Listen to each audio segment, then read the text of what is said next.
looking at this cooperation and having learned about Taival and the capabilities, what would you say to other companies maybe tackling similar topics, like the smaller companies or then these investors maybe as a second?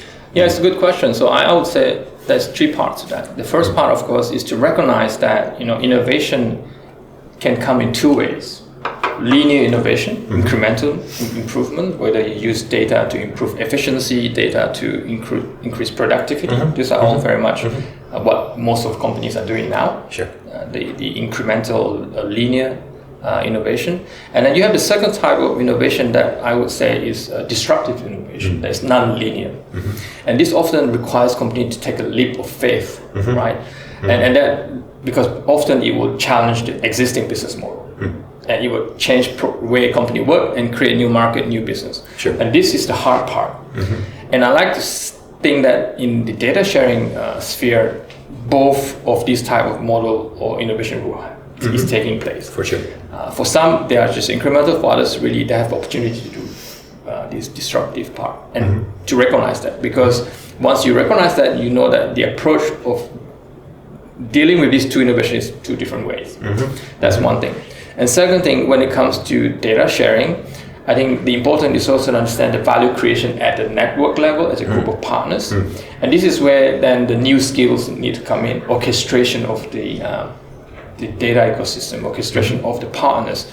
And also the second part is the creation of new data product.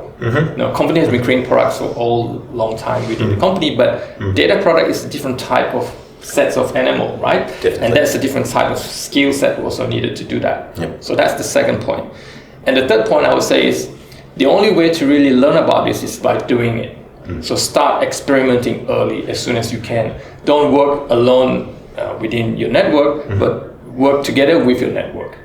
So build it together with partners, co-create, learn how to co-create, learn how to build networks and partners together, and test and iterate and improve, right? I think that's the only best way to go forward. And I would say the same also for companies who are embarking in this journey, and also funders, people who would like to fund this project. I think this is a very crucial point to understand the roadmap to how to get to increased chance of success. Yeah, I agree. I mean, for me, I think the key learning is that you cannot maybe copy existing things, because these business models do not exist yet.